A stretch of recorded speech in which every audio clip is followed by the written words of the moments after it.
shine. This little light of mine, I'm gonna let it shine. This little light of mine, I'm gonna let it shine, let it shine, let it shine, let it shine. This is the kids' time, and you're going to immediately see that you are going to need to step it up today. Kids, come on up. No, come on up. They're just going to help you today. They're going to help you. Come on up. Have a seat for a minute. Yes. There's baby Jesus, yeah. It is a doll. You're exactly right. It's a doll. So, on Christmas morning, the gospel we read is from St. John. And the gospel from St. John talks about the light coming into the world. But when we think about Christmas, it is the baby doll. You're right. It's supposed to be baby Jesus. But when we think about Christmas, we think about a different story, don't we? And what story do we think about?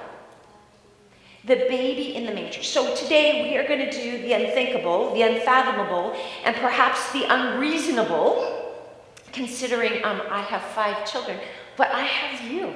I have you. We are going to do a spontaneous nativity this morning, which means with Jeff's help, we're going to hear the story, and we're going to step into the story, and we're going to be the story. And the reason we're going to do that is that first Christmas, Mary and Joseph didn't know what to expect. It was all kind of unfolding, and the shepherds didn't know what to expect, and the wise men didn't know what to expect, and it was all fresh and new. So today we're going to tell the story, and I'm asking you to step into the story because they're going to need some help. And as you hear it today, whether you're hearing it for the first time or the 117th time, I invite you to hear it with fresh ears. So in order to tell the story, we need a cast. So cast. I am going to need a Mary. Who is willing to be Mary? Lucy, would you be Mary? Okay, Mary, I'm going to need you right out here. This is going to be where you're going to start from, just out there just a little bit. I'm going to need a Joseph. Would you be willing to be Joseph? Okay, would you be right here very close to Mary? You're going to need to be there. Okay, I have Mary and Joseph. I need an angel of the Lord. You're going to be the angel of the Lord? Okay, perfect. How about over here someplace? I need a star. Who can be a star? Oh, Catherine's going to be a star. Fabulous, would you go be? Oh, good. Thank you. You guys are going to be stars right there. I need a prophet, but the prophet can just stay seated. Who's willing to be my? Thank you very much. I have a prophet right here. I need shepherds. Got a shepherd? Okay, shepherd. Can I have any more shepherds? Yeah. Thank you. Oh, good. Shepherds right over here. Good. Shepherds, excellent. Good. I appreciate that. Shepherds. Any sheep?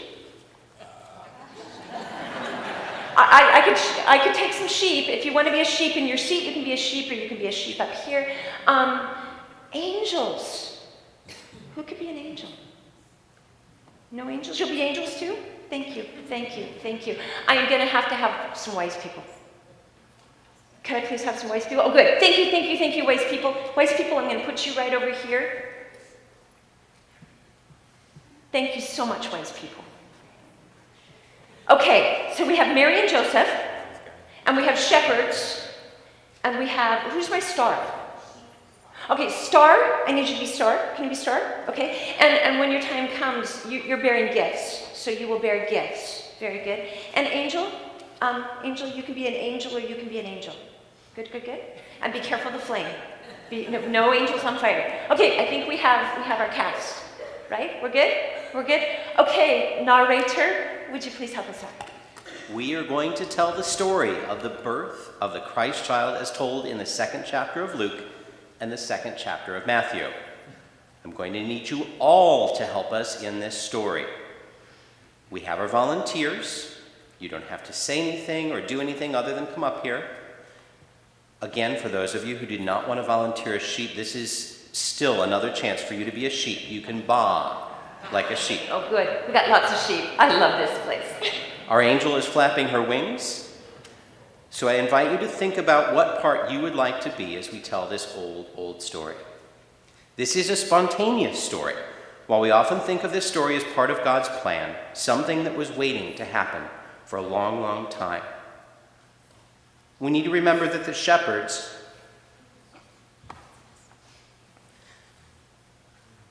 were not expecting to see angels in the field. The animals certainly were not expecting to share their space with human beings, let alone a baby. And Mary and Joseph were certainly not expecting to have a baby out in the cold. Much of this story happened by surprise to the people and animals who experienced this story. So as we tell this story, as much as you know this story, imagine that it were happening for the very first time. Try to think of the spontaneity, the moment God chose to enter our world and our lives in a new way. In those days, a decree went out from Emperor Augustus that all the world should be registered. This was the first registration and was taken while Quirinius was governor of Syria. All went to their own towns to be registered. Joseph also went from the town of Nazareth in Galilee to Judea, to the city of David called Bethlehem, because he was descended from the house and family of God. He went to be registered with Mary, to whom he was engaged and who was expecting a child. While they were there, the time came for her to deliver her child. And she gave birth to her firstborn son and wrapped him in bands of cloth and laid him in a manger because there was no place in the inn. We need some more animals in the stable. There we go. If any of you feel so moved, please come up and gather around the manger as well. There's plenty of room. In that region, there were shepherds living in the fields, keeping watch over their flock by night. We have our shepherds. Please stand close to Mary and Joseph. And we could use some more sheep.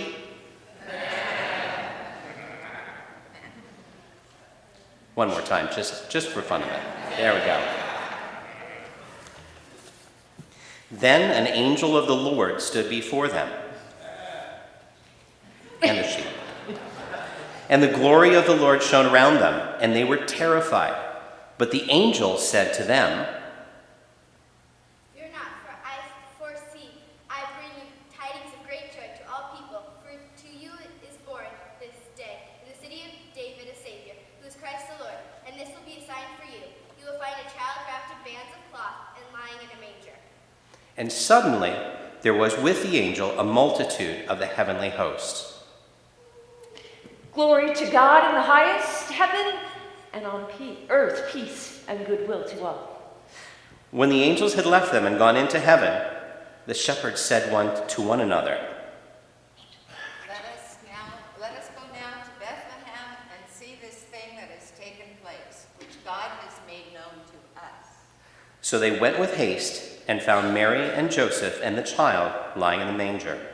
When they saw this, they made known what had been told them about this child, and all who heard it were amazed at what the shepherds told them.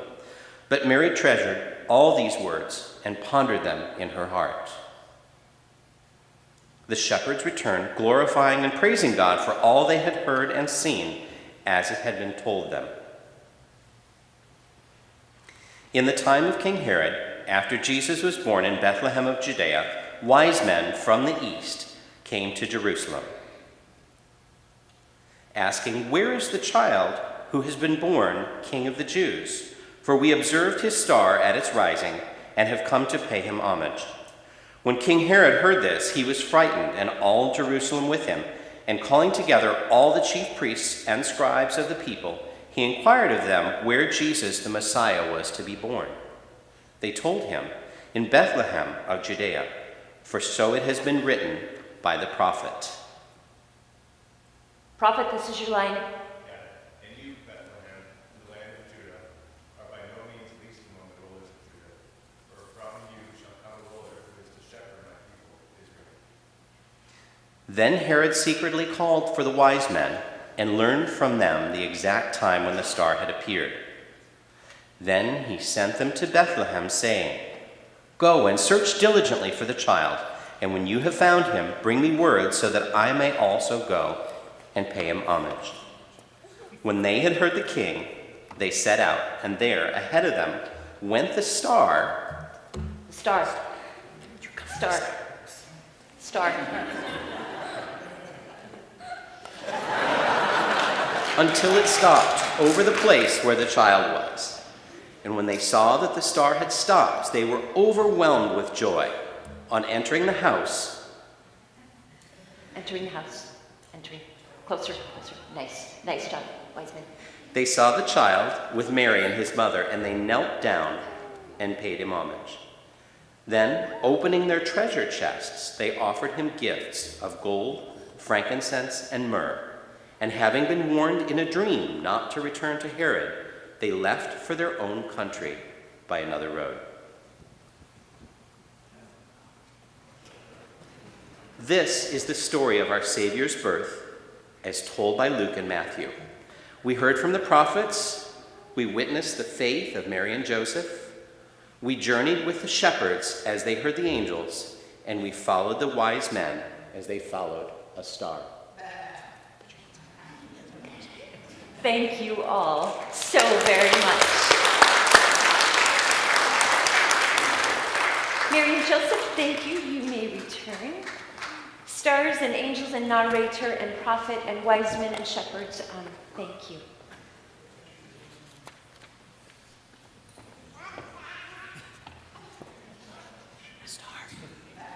Star, you ready? It's so hard to stop being a star once you've begun.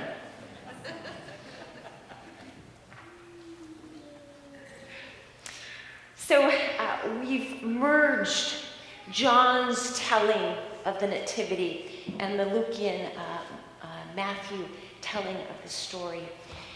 But we tell this story and we gather for this celebration at what people often consider a very dark time in our history.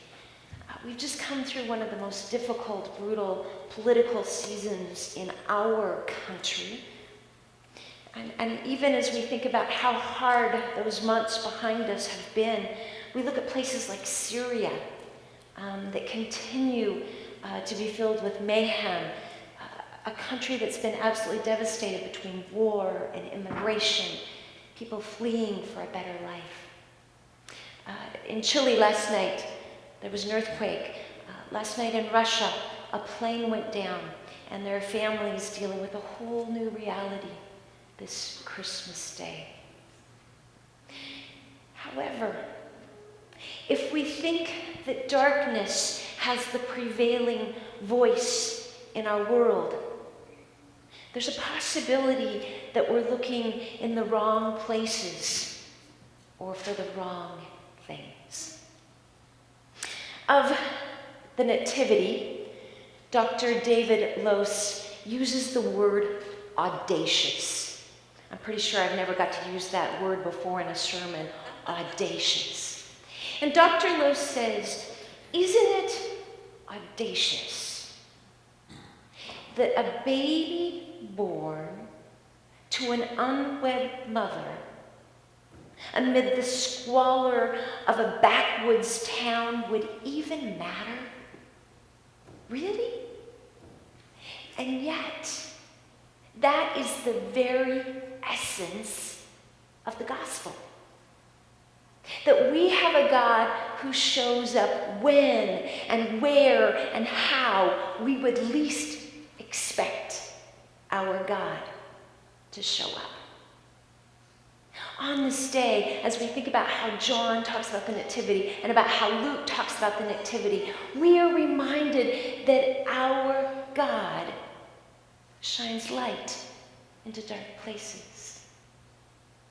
Our God brings hope to the discouraged and shows the way for those who are lost and promises peace to all people. So on this day, amidst the spontaneous retelling of the old story, may the audaciousness of our God, who loves the whole world, who loves each and every one of us, cause us to pause.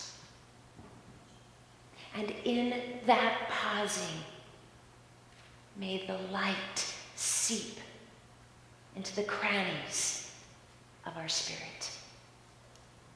Brothers and sisters in Christ, Merry Christmas. Amen.